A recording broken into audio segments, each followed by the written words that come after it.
আলস্য আপনার আরো একটা অত্যন্ত বড় শত্রু, যা আপনার মনের মধ্যে বসবাস করে আর ধীরে ধীরে আপনার কার্য শরীরের একটা অংশ হয়ে ওঠে। সব কাজে দেরি করিয়ে দেয়, সবকিছু নষ্ট করে দিতে পারে এই আলস্য। এই কাজ আজকে হলো না, কোনো ব্যাপার নয়, কালকে করে নেব। প্রকৃতি আমাদের এটা শেখায় না। ভেবে দেখুন, যদি সূর্য এটা ভাবে যে কাল উদিত হব না, কিছুদিন পরে উদয় হব, তাহলে কি হবে? সমগ্র পৃথিবীর বিনাশ হয়ে যাবে, ঠিক কি না? দেখুন, এই আলস্য নিয়ে খুব সুন্দর একটা কথা আছে, আলস্যস্য কুত বিদ্যা। অর্থাৎ যিনি অলস হয়ে বসে থাকেন তিনি বিদ্যা লাভ করেন না, জ্ঞান লাভ করেন না। আর জ্ঞান না থাকলে তিনি ধন অর্জন করতে পারেন না। তার জীবনে সুখ স্বাচ্ছন্দ্যের অভাব থাকে, বন্ধুর অভাব থাকে। যেখানে সুখ স্বাচ্ছন্দ্য নেই, মিত্র নেই, আপনজন নেই, জ্ঞান নেই, সেখানে আনন্দ কিভাবে বাস করতে পারে? সেই জন্য কথায় আছে, যিনি কর্ম করেন তিনি এই সংসারে যে কোনো সুখ স্বাচ্ছন্দ্য ভোগ করতে পারেন। তাই কর্ম করুন, সময়কে সম্মান করুন, আর এই আলস্যের উপর বিজয় লাভ করুন। আর আমার সাথে ভালোবেসে বলুন, রাধা রাধা। জীবনে যদি আপনি বন্ধু লাভ করতে চান, তাহলে আপনাকে অনেকগুলো কাজ করতে হবে। প্রথমে একজন যোগ্য পাত্র সন্ধান করতে হবে, তারপর তার সাথে সময় কাটাতে হবে, সুখ দুঃখে তার সাথে থাকতে হবে, তবে গিয়ে সে বন্ধু হবে। কিন্তু যদি আপনি শত্রু খুঁজতে চান, তাহলে কোথাও যাওয়ার দরকার নেই, কারণ আপনার সব থেকে বড় শত্রু আর কোথাও নেই, আপনারই মনের মধ্যে, আপনার চেতনায় রয়েছে। ক্রোধ, মোহ, লোভ, কাম, মদ, মাৎসর্য। এ এমন 6 সব থেকে বড় শত্রু, যা আপনার আগামী 7 জন্ম নষ্ট করে দিতে পারে, যদি আপনি এদের না সামলাতে পারেন। এবার এদের সাথে যদি যুদ্ধ করতে হয়, তাহলে একটা মহাভারতের মতো দেখুন, যেখানে অর্জুনও আপনি আর কৃষ্ণও সেই আপনি। কারণ এই যুদ্ধ আর অন্য কারোর সাথে নয়, বরং নিজের সাথে। এগুলো অন্তর মনের যুদ্ধ, আর এটা জয় করা যেতে পারে নিয়ন্ত্রণ এবং অনবরত চেষ্টার দ্বারা। তাই এটাই করুন, এই 6 শত্রুকে পরাজিত করুন এবং আমার সাথে ভালোবেসে বলুন, রাধা রাধা। বেশিরভাগ মানুষই এই কথা জানেন যে আমাদের শরীর 5টি তত্ত্ব দ্বারা নির্মিত, যাকে আমরা পঞ্চতত্ত্ব বলি। জল, অগ্নি, বায়ু, ধরিত্রী এবং আকাশ। এবার এই কথা আমরা সকলে জানি, কিন্তু এগুলোর সাথে কিছু গুণ জড়িয়ে রয়েছে যেগুলো আমরা দেখতে পাই না। যদি এই গুণগুলি আমরা আত্মসাৎ করতে শিখে যাই, তাহলে সাক্ষাৎ পরমেশ্বরের দর্শন আমরা পেতে পারি। যদি কথা বলি প্রথম তত্ত্বের, জলের কথা, জল যা প্রত্যেক জ্বলনকে শীতলতা প্রদান করে। এই জলকে দেখুন, যা শুধু প্রবাহিত হতে জানে, থামতে জানে না। জল পাথরের সাথে সংঘর্ষ করতে জানে, যার পথে অনেক বাধা আসে, কিন্তু সে প্রবাহিত হতে থাকে। নিরাকার হলো এই জল, যে কোনো পাত্রেই রাখুন না কেন, তার আকার ধারণ করে নেবে। এটাই হলো এর বিশেষত্ব, এবং এটাই হলো আমাদের শিক্ষা। কিভাবে প্রবাহমান থাকতে হবে, কিভাবে আমাদের থামলে চলবে না, তাতে আমাদের পথের মধ্যে যতই যেরকমই সমস্যা আসুক না কেন, আমাদের এই জলের মতোই নিরাকার হয়ে যে কোনো পরিস্থিতিতেই প্রবাহমান থাকতে হবে। এই শিক্ষাই জলের থেকে লাভ করুন আর আমার সাথে ভালোবেসে বলুন, রাধা রাধা। পঞ্চতত্ত্বের মধ্যে দ্বিতীয় তত্ত্ব হল ধরণী, ভূমি, যাকে আমরা ধরণী মাতা বলি। এই ধরণী ধৈর্য ধারণ করে, আর এর ওপরেই আমাদের সমগ্র সংসার নির্ভরশীল।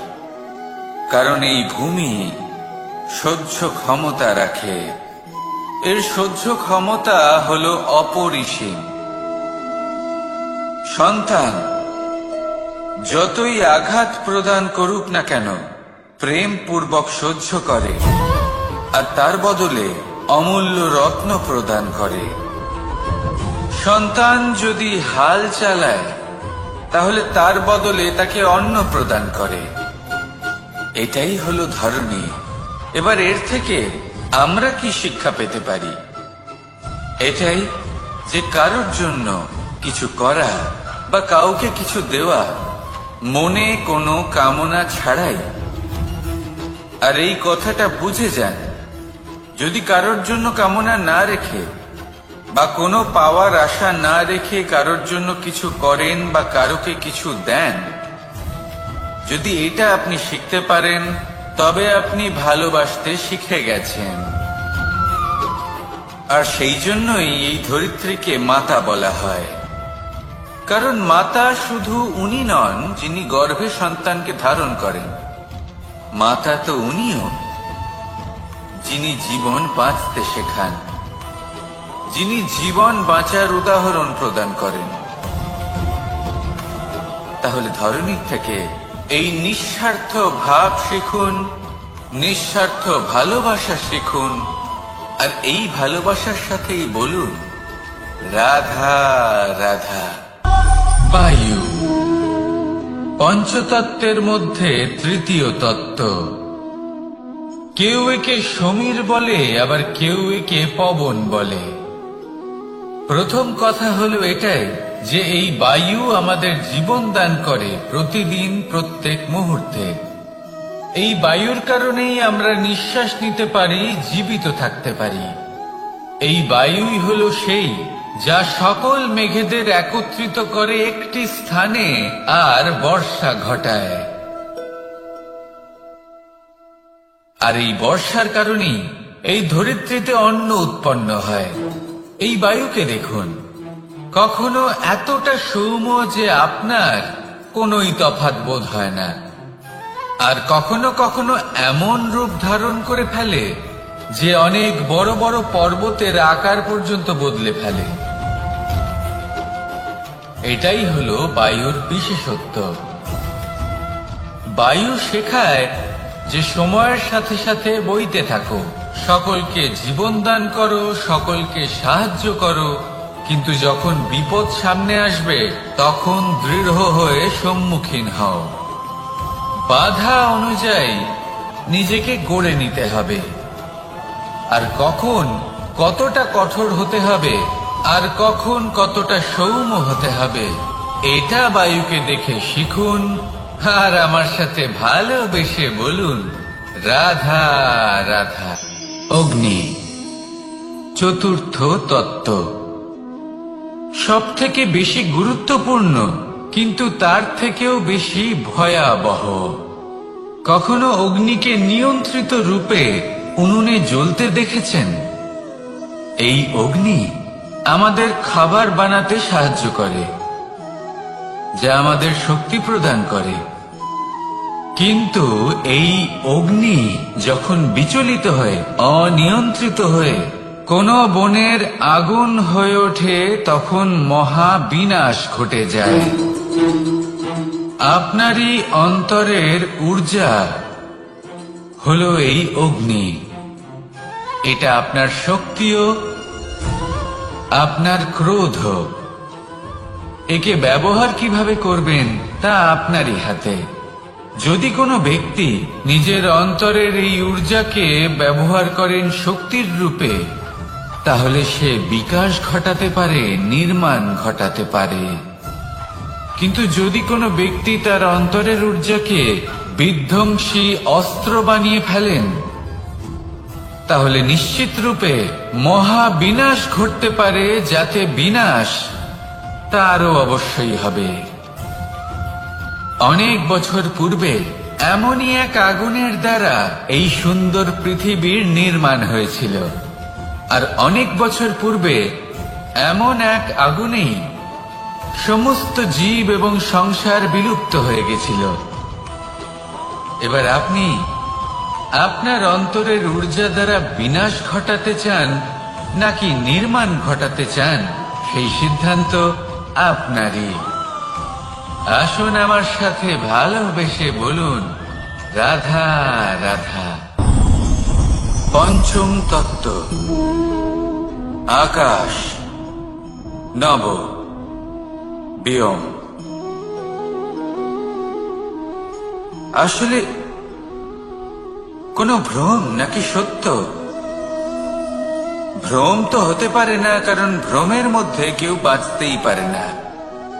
আর যদি সত্য হয় তাহলে এতটাই বিশাল যে আমাদের চোখের থেকে, আমাদের ইন্দ্রিয়ের থেকে, আমাদের মস্তিষ্কের থেকে, আমাদের চিন্তা ভাবনার থেকেও অনেক ঊর্ধ্বে, যাকে আমরা বুঝতেই পারি না।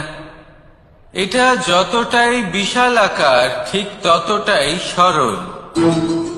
এই আকাশ যতই অন্ধকারাচ্ছন্ন, ততটাই আলোর প্রকাশ প্রদান করে থাকে। দেখতে গেলে এ হলো জীবনের সঞ্চালক, কিন্তু যদি ক্রুদ্ধ হয়ে যায় তাহলে প্রাণ কেড়ে নিতেও দ্বিধা বোধ করে না। এই আকাশ শুধুমাত্র পৃথিবী লোক নয়, বরং এই সমগ্র ব্রহ্মাণ্ডকে, এই সমগ্র সৃষ্টিকে, এর প্রত্যেকটা তারাকে, প্রত্যেকটা গ্রহকে একটা বিশেষ স্থান প্রদান করে।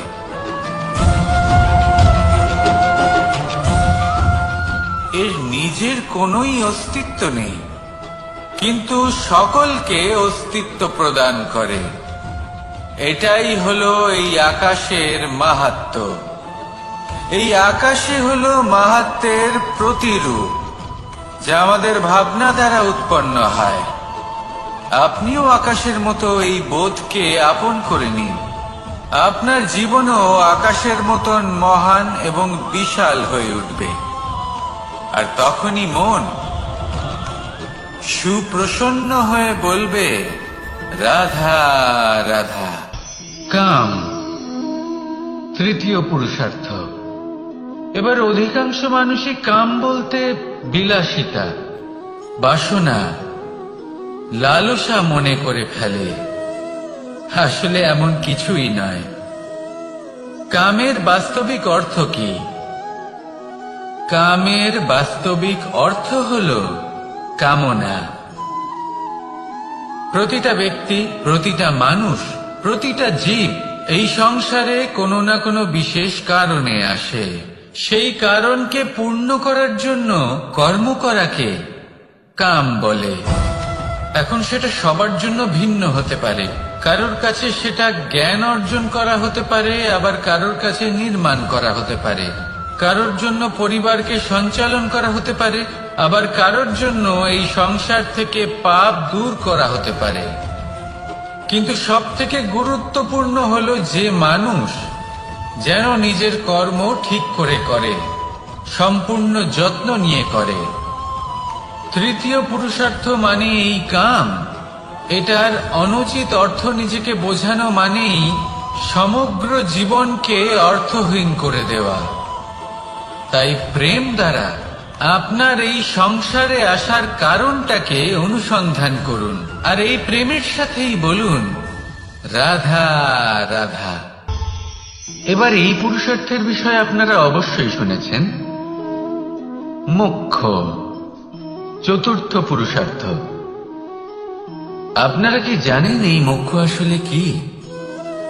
ধর্ম, অর্থ, কামনার পালন করতে করতে মৃত্যু লাভ করা, এটাই কি মোক্ষ? না, মোক্ষ হলো সেটাই যা জন্ম এবং মৃত্যুর ঊর্ধ্বে। প্রত্যেক ব্যক্তি, প্রত্যেক জীবই সংসারে কোনো না কোনো বিশেষ প্রয়োজনে আসে। ধর্মপথে, সৎপথে অর্থ উপার্জন করা, প্রয়োজনকে পূর্ণ করার চেষ্টা করতে করতে সেই প্রয়োজনকে পূর্ণ করা তাকে মুক্তির পথে নিয়ে যায়, যা হলো মোক্ষ। যদি এই মোক্ষ লাভ না হয়, তাহলে মানুষ জন্ম এবং মৃত্যুর এই চক্রে বারবার ফিরে আসবে। তাই নিঃস্বার্থভাবে সদ্ভাব নিয়ে কর্ম করুন, সকলকে ভালোবাসুন, আর আমার সাথে বলুন রাধা রাধা। মানুষ বড়ই বিচিত্র প্রাণী। অধিক থেকে অধিকতর ধন লাভ করার চেষ্টায় নিজের শরীরকে নষ্ট করে ফেলেন, নিজের শক্তি হারিয়ে ফেলেন, নিজের সামর্থ্য হারিয়ে ফেলেন। আর যে ধন লাভ করেন সেটা কোথায় যায়? সেই শক্তি, সেই সামর্থ্যকে আবার ফিরে পাওয়ার জন্য। আর কিছু মানুষ জীবন এমন ভাবে যাপন করেন যেন তা কখনোই শেষ হবে না। কিন্তু শেষ তো সবারই হবে। আর যখনই শেষটা কাছে চলে আসে, তখন মানুষ এটা বুঝতে পারেন যে সে জীবনকে উপভোগ করেননি। তার কারণটা কি? লালসা। এই লালসা জন্ম দেয় লোভকে, আর এই লোভ জন্ম দেয় আপনারই বিনাশকে। সেই জন্য আজ আপনার কাছে যা কিছু আছে, যেমনটা আছে, তার সাথে জীবন যাপন করুন, পূর্ণরূপে যাপন করুন। আপনার কাছে যতই ধন, শক্তি, মান থাকুক, তা সবার মধ্যে ভাগ করতে শিখুন। ভাগ করলে ভালোবাসা বাড়ে, আর এই ভালোবাসা দ্বারা জীবন আরো সুখময় হয়ে ওঠে। তাহলে আসুন আর আমার সাথে ভালোবেসে বলুন রাধা রাধা। মন।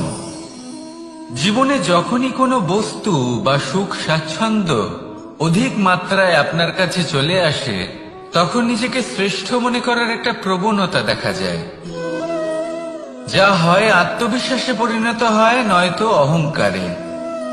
এবার আত্মবিশ্বাস আর অহংকারের মধ্যে অনেক বড় পার্থক্য রয়েছে। আমি এটা করতে পারি, আমি ওটাও করতে পারি, এ হলো আত্মবিশ্বাস। শুধুমাত্র আমি এটা করতে পারি, শুধুমাত্র আমি ওটাও করতে পারি, আমি হলাম সর্বশ্রেষ্ঠ, এটা হলো অহংকার।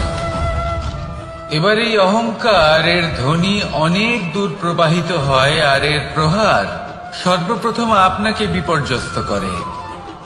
এবার এই অহংকার এর বিপরীত শব্দ হলো বিনয়, অর্থাৎ নিজের ঊর্ধ্বে উঠে অন্যের বিষয় ভাবনা চিন্তা করা, সংসারের বিষয় ভাবা। এই বিনয়ী হবার চেষ্টা করুন, একের থেকে অনেক হওয়ার চেষ্টা করুন, এবং একসাথে থাকার চেষ্টা করুন। নিশ্চিত রূপেই আপনি বিকাশের কারণ হবেন। মত্ততা থেকে নিজেকে দূরে রাখুন, অহংকার থেকে নিজেকে দূরে রাখুন। এই মন প্রসন্ন হয়ে বলবে রাধা রাধা। জীবনে যখন কোনো ব্যক্তি নিজের লক্ষ্য প্রাপ্তির জন্য নিরন্তর পরিশ্রম করতে থাকেন, চেষ্টা করতে থাকেন, তখন তিনি কষ্ট অনুভব করেন।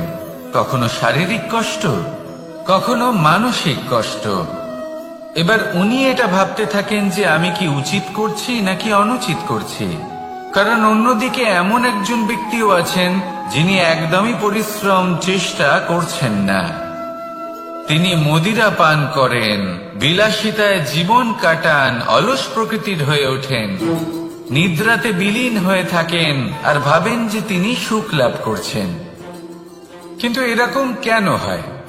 কারণ যখন আমরা সৎ পথে থাকি, উচিত পথে চলি, লক্ষ্য প্রাপ্ত করার জন্য চেষ্টা করতে থাকি, তখন আমাদের ভেতরে থাকা নেতিবাচক শক্তি এবং পাপ এই দেহকে ত্যাগ করে দেয়। আর এই অনুভূতিটাই আমাদের দুঃখের অনুভূতি দেয়, কষ্ট দেয়। এবার সেখানে যদি আমরা কুপথে চলি, অনুচিত পথে চলতে থাকি, তাহলে আমাদের ভেতরে থাকা পুণ্য এবং ধনাত্মক শক্তি আমাদের দেহ ত্যাগ করে দেয়। আর এই অনুভূতির কারণেই আমরা সুখ অনুভব করি। কিন্তু কখনো ভাববেন যে এই সুখ বেশি সময় পর্যন্ত থাকে না। সেই জন্য সবসময় মনে রাখবেন, যদি আপনি জানেন যে এটাই আপনার লক্ষ্য, এটাই উচিত পথ, শুভ পথ, তাতে নিরন্তরভাবে এগিয়ে যেতে চেষ্টা করতে থাকুন। এই কষ্ট আপনাকে সুখের পরাকাষ্ঠায় কখন পৌঁছে দেবে তা আপনি জানতেই পারবেন না। আসুন আমার সাথে ভালোবেসে বলুন, রাধা রাধা। ঈর্ষা আমাদেরই মনে বসবাস করা আরো একটা শত্রু। তবে এই শত্রু কখনো কখনো আমাদের জন্য লাভদায়কও হতে পারে, কিন্তু যদি আমরা সতর্ক না থাকি তাহলে সেটা ততটাই ঘাতক হয়ে উঠতে পারে। যদি আপনার কোনো প্রতিদ্বন্দ্বী থেকে থাকে যে এগিয়ে চলেছে, তাকে দেখে আপনার মনে ঈর্ষা উৎপন্ন হয়, আর ঈর্ষাবশত আপনি নিরন্তর চেষ্টা করতে থাকেন, পরিশ্রম করতে থাকেন সামনে এগোনোর জন্য, তাহলে তার দ্বারা আপনার বিকাশই হবে। কিন্তু যদি আপনি নিজের বিরোধীকে শেষ করতে দেওয়ার জন্য অগ্রসর হন, তাকে বিনাশ করার জন্য অগ্রসর হন, তাহলে এই ঈর্ষা প্রথমে আপনার বিনাশ অবশ্যই করবে। একটা কথা আছে,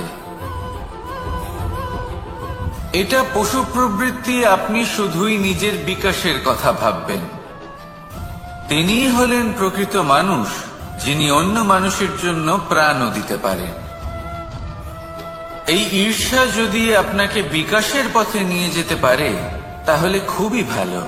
যদি আপনাকে অন্য কাউকে বিনাশ করে দেওয়ার পথে অগ্রসর করে তাহলে তার থেকে দূরে থাকাই ভালো।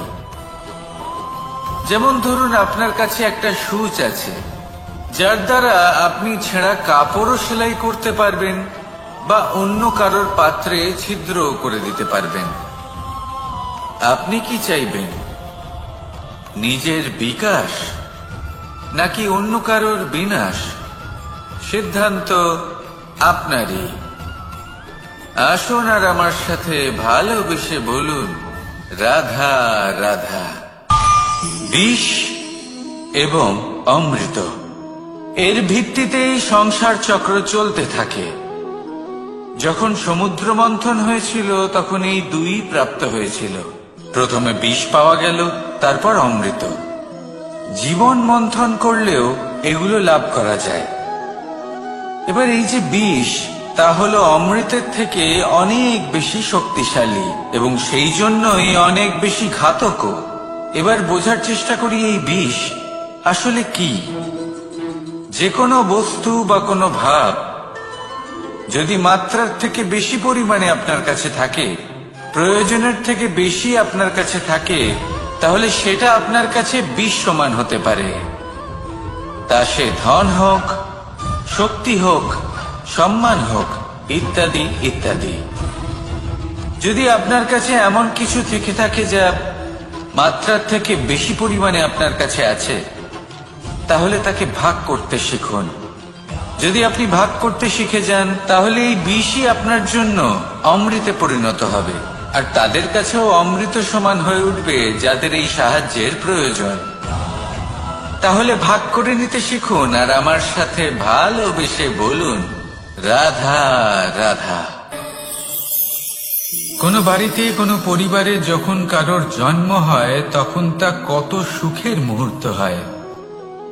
সেই ছোট্ট সন্তান যখন কিছুটা বড় হয়, সে হাঁটার চেষ্টা করে, আর সেই প্রক্রিয়াতেও খুব বড় একটা শিক্ষা লুকিয়ে রয়েছে,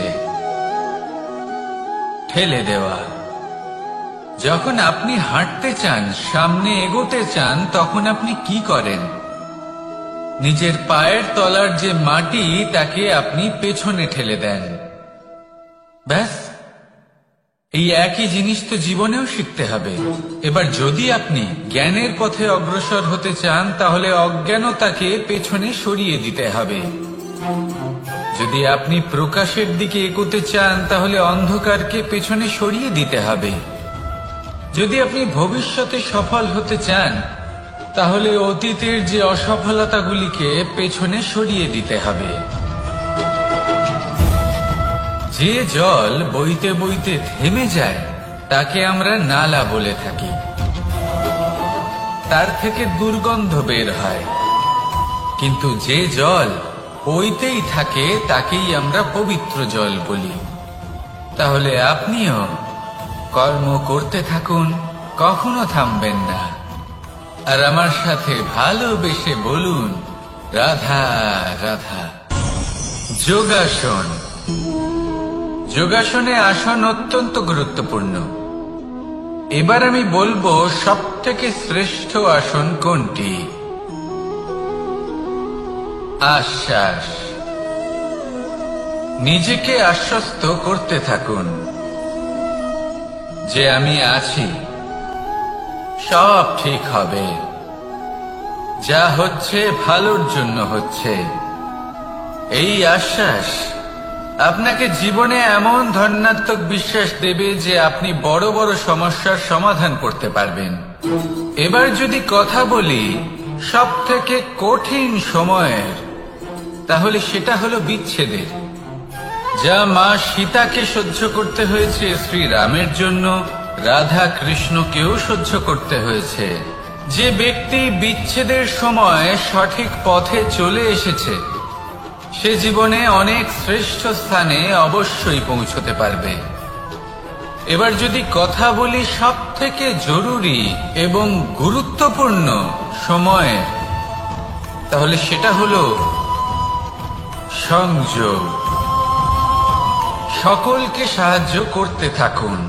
আপনি অন্যদের সাহায্য করে তাদের যত আনন্দ দিতে পারবেন, ততটাই আনন্দ আপনারও জীবনে অবশ্যই আসবে।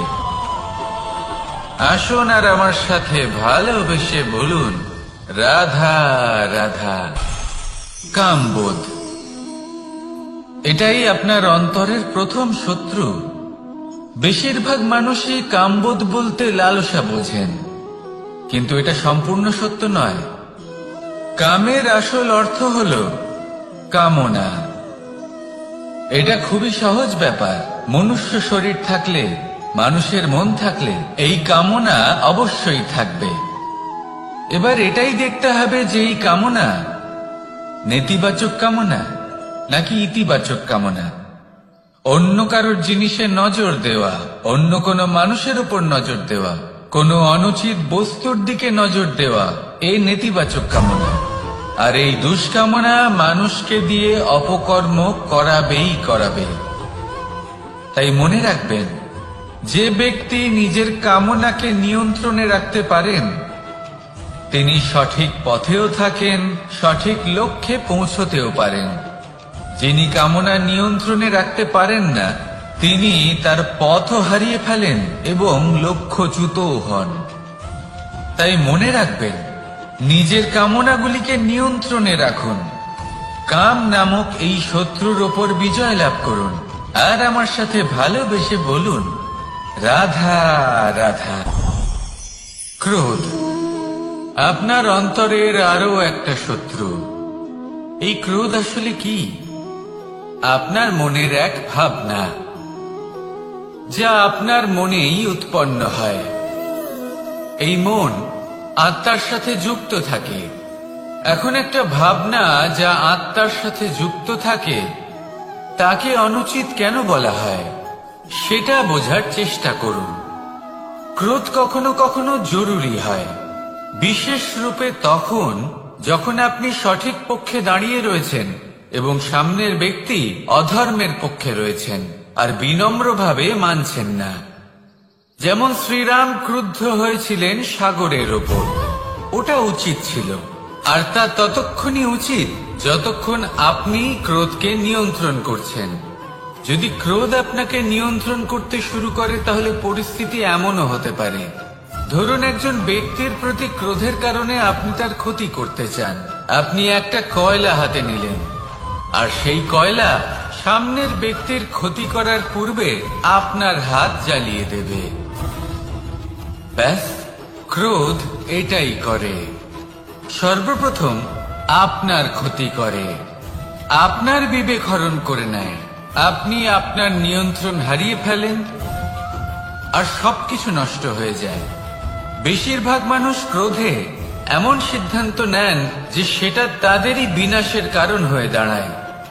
আর কিছু মানুষ বলেন যে আমাদের জীবনে এত যন্ত্রণা আছে, এত সংকট আছে যে ক্রোধ উৎপন্ন হবেই। আর এরকম সময় এটাই উচিত হবে যে আপনি নিজেকে ক্রোধের থেকে দূরে রাখুন, আর তারপর সমস্যার নিবারণ করুন। আর এই নিবারণই আপনার জীবনকে একটা শ্রেষ্ঠ স্তরে পৌঁছে দেবে। তাহলে ক্রোধ থেকে দূরে থাকুন, সুপ্রসন্ন থাকুন, আর আমার সাথে ভালোবেসে বলুন, রাধা রাধা। লোভ আপনার অন্তরের আরো একটা শত্রু। দেখতে গেলে এটা একটা শব্দ, একটা সংস্কৃত শব্দ, লব ধাতু থেকে উৎপন্ন হয়েছে। এর অর্থ কিছু লাভ করা। কিছু লাভ করা অনুচিত নয়, আরো কিছু লাভ করাও অনুচিত নয়, কিন্তু সব থেকে বেশি আমিই লাভ করব, আমি আরো চাই, আরো বেশি চাই, আরো বেশি পেতে চাই, এটাই হলো লোভ। আর এই লোভ যখন গ্রাস করে তখন আপনি যা পেতে চান, সে ধনই হোক বা মানই হোক, তা অর্জন করার জন্য মানুষ যে কোনো স্তরে পৌঁছে যেতে পারে।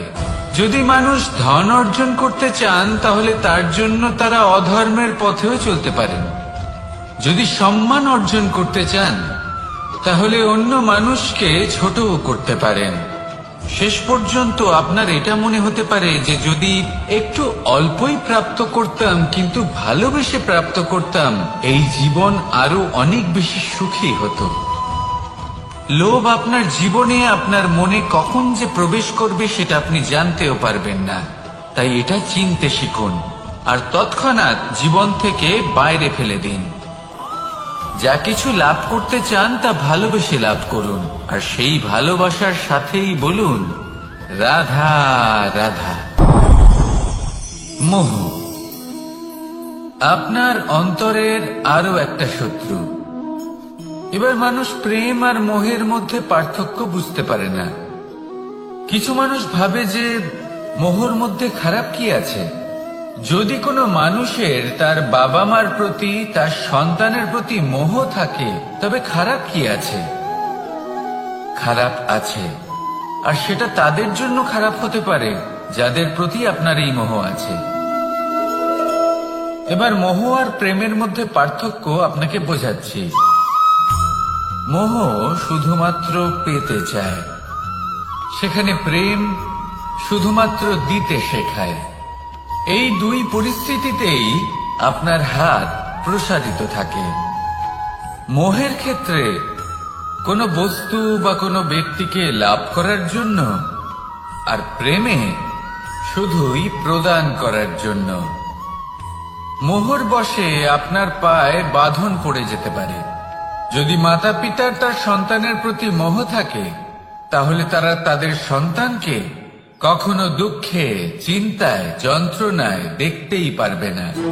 সেই জন্য তারা সন্তানকে বেঁধে রাখতে চান একটা সুরক্ষিত ক্ষেত্রে, যেখান থেকে না তারা সংসারকে দেখতে পায়, না পরখ করতে পারে, না কিছু শিখতে পারে, না বিকট পরিস্থিতির সম্মুখীন হতে পারে। ঠিক যে কারণে তারা দুর্বল হয়ে পড়ে, অজ্ঞানী হয়ে ওঠে।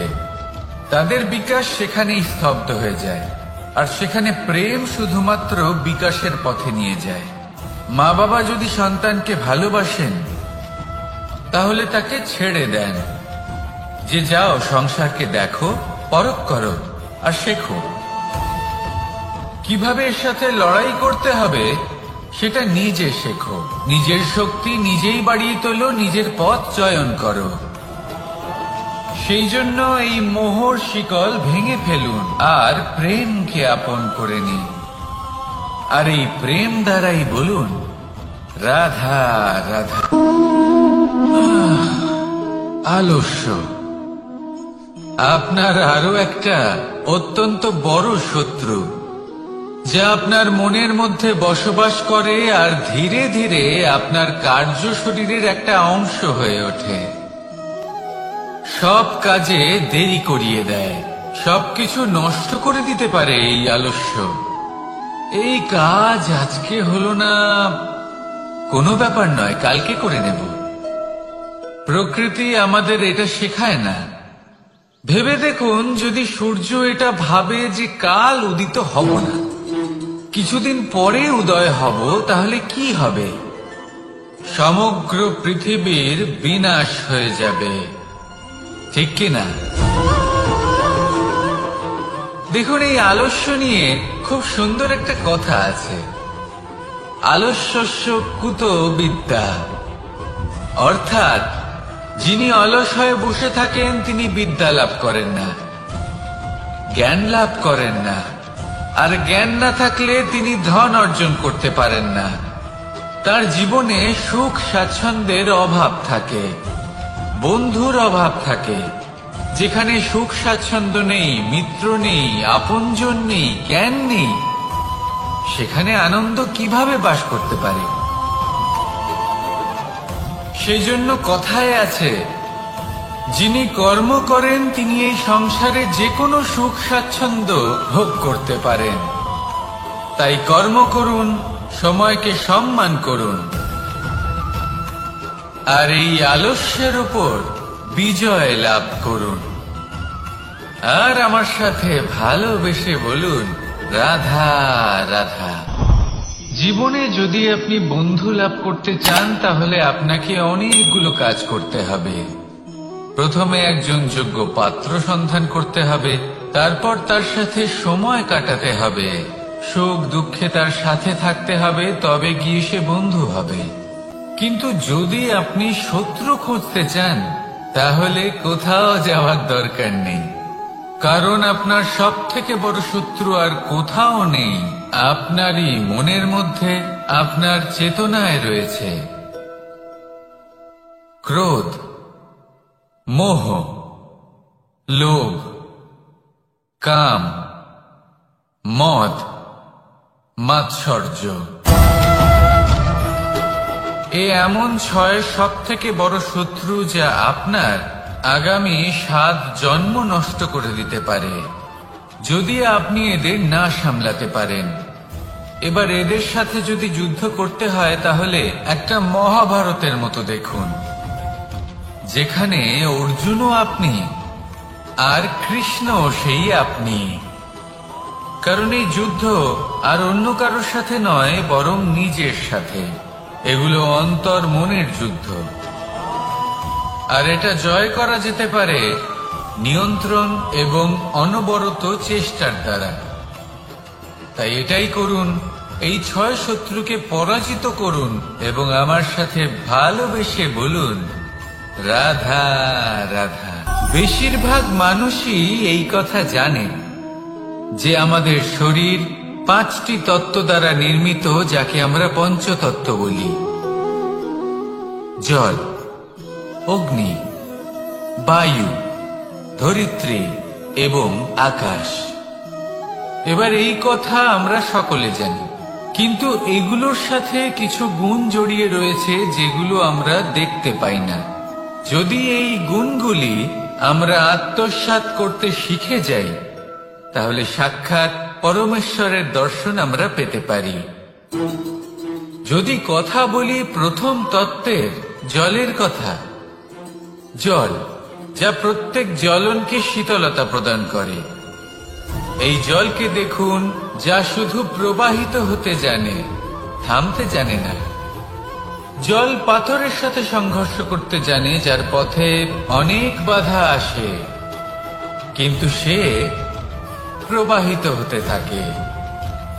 নিরাকার হলো এই জল, যে কোনো পাত্রেই রাখুন না কেন, তার আকার ধারণ করে নেবে। এটাই হলো এর বিশেষত্ব, এবং এটাই হলো আমাদের শিক্ষা।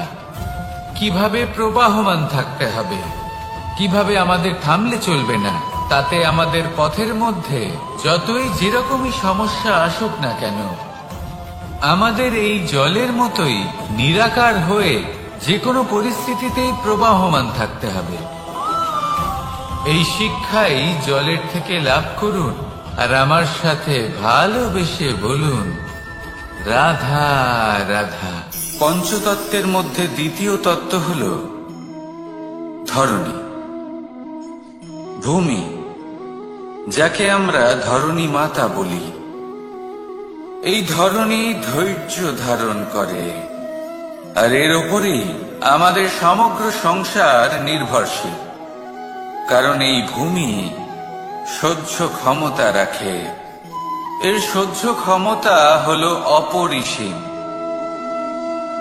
সন্তান যতই আঘাত প্রদান করুক না কেন, প্রেম পূর্বক সহ্য করে, আর তার বদলে অমূল্য রত্ন প্রদান করে। সন্তান যদি হাল চালায়, তাহলে তার বদলে তাকে অন্ন প্রদান করে। এটাই হলো ধরণী। এবার এর থেকে আমরা কি শিক্ষা পেতে পারি? এটাই যে কারোর জন্য কিছু করা বা কাউকে কিছু দেওয়া মনে কোনো কামনা ছাড়াই। আর এই কথাটা বুঝে যান, যদি কারোর জন্য কামনা না রেখে বা কোনো পাওয়ার আশা না রেখে কারোর জন্য কিছু করেন বা কারোকে কিছু দেন, যদি এটা আপনি শিখতে পারেন, তবে আপনি ভালোবাসতে শিখে গেছেন। আর সেই জন্যই এই ধরিত্রীকে মাতা বলা হয়। কারণ মাতা শুধু উনি নন যিনি গর্ভে সন্তানকে ধারণ করেন, মাতা তো উনিও যিনি জীবন বাঁচতে শেখান, যিনি জীবন বাঁচার উদাহরণ প্রদান করেন।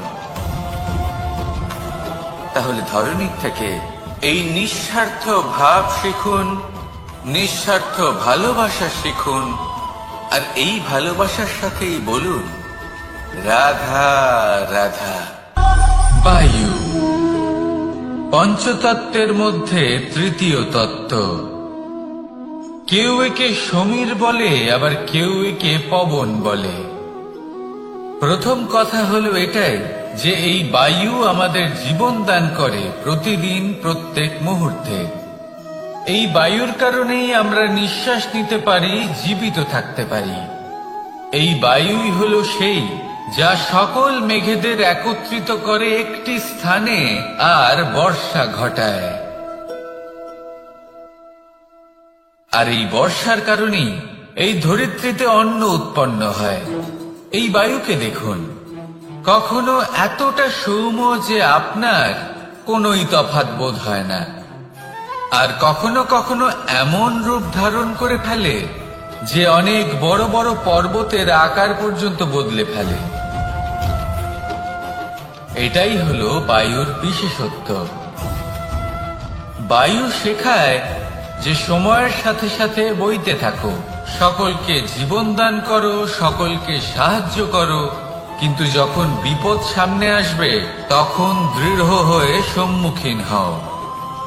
বাধা অনুযায়ী নিজেকে গড়ে নিতে হবে, আর কখন কতটা কঠোর হতে হবে আর কখন কতটা সৌম্য হতে হবে, এটা বায়ুকে দেখে শিখুন, আর আমার সাথে ভালোবেসে বলুন, রাধা রাধা।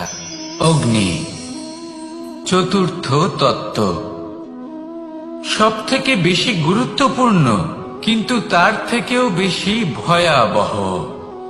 কখনো অগ্নিকে নিয়ন্ত্রিত রূপে উনুনে জ্বলতে দেখেছেন? এই অগ্নি আমাদের খাবার বানাতে সাহায্য করে, যা আমাদের শক্তি প্রদান করে। কিন্তু এই অগ্নি যখন বিচলিত হয়ে, অনিয়ন্ত্রিত হয়ে কোন বনের আগুন হয়ে ওঠে, তখন মহা বিনাশ ঘটে যায়। আপনারই অন্তরের ঊর্জা হলো এই অগ্নি। এটা আপনার শক্তিও, আপনার ক্রোধ।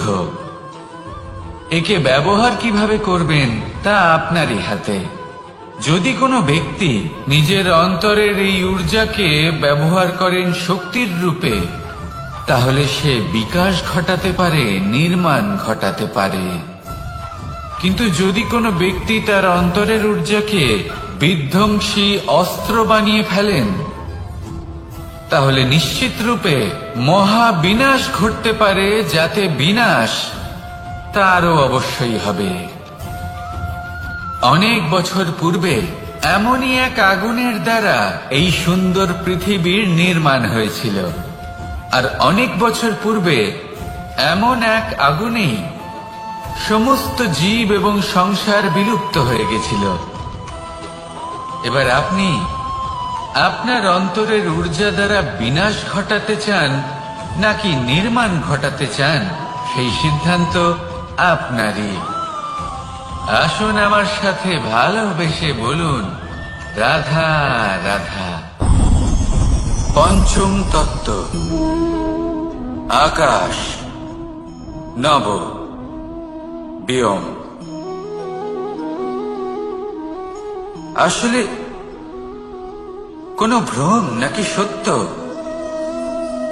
ভ্রম তো হতে পারে না, কারণ ভ্রমের মধ্যে কেউ বাঁচতেই পারে না।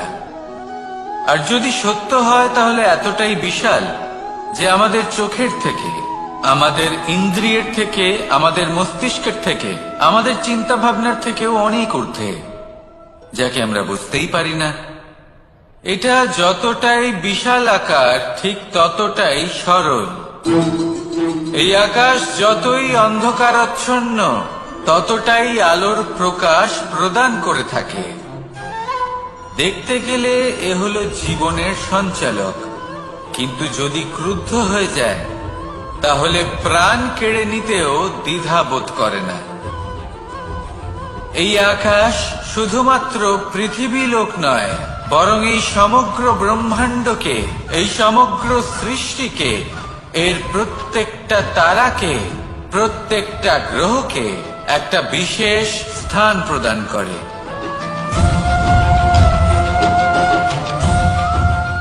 এর নিজের কোনোই অস্তিত্ব নেই, কিন্তু সকলকে অস্তিত্ব প্রদান করে।